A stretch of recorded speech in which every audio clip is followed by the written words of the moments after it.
Good morning and thank you for joining me. Today I'm going to follow up on some exercises I demonstrated for you a few weeks ago that were Pilates exercises using the wall. Today I'm going to step it up a little bit, so I'm going to increase the intensity for more of a challenge for people that are looking to work a little harder or challenge their bodies a little more. Probably wouldn't recommend these exercises for somebody that's brand new to fitness or brand new to Pilates. I would definitely recommend you start with something that's a little less challenging. And I found out about wall Pilates on Facebook, so I Googled it and I did some research. I think it's great, by the way.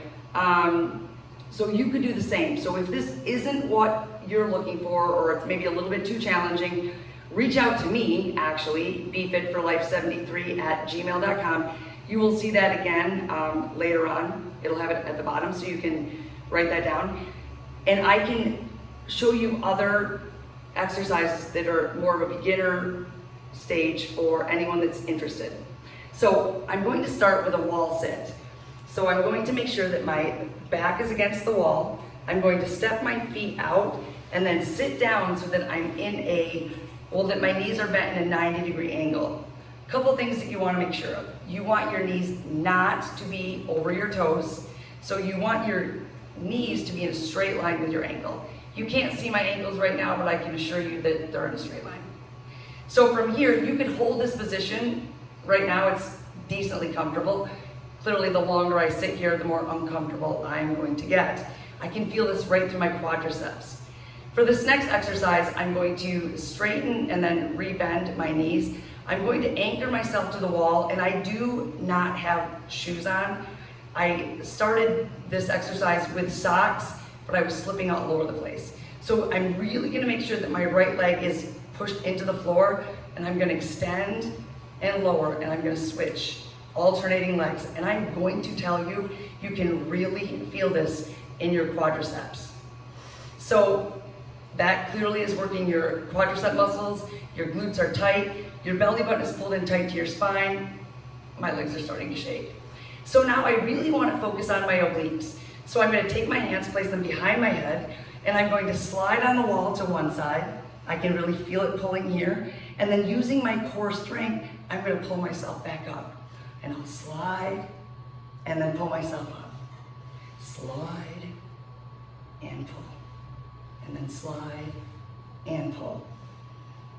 Okay, so again, I'm really feeling this through my legs right now. I'm gonna pull up out of it just to give my legs a little shake.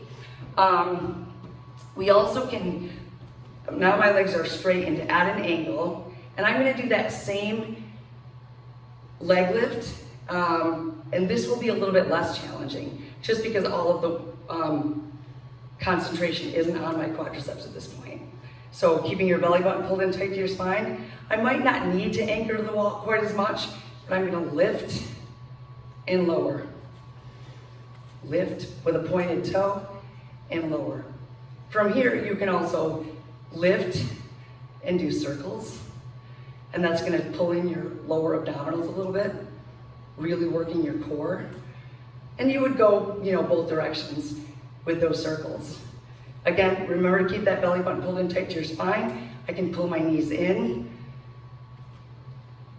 working the lower abdominals across my body a little bit more. I can open them out a little bit more. So many different variations and things you can do to target some problem areas. If you want some help getting started or just some different ideas or modifications, like I said before, please feel free to email me at befitforlife73@gmail.com. I look forward to helping you out. I think wall Pilates are great, and I think you will too.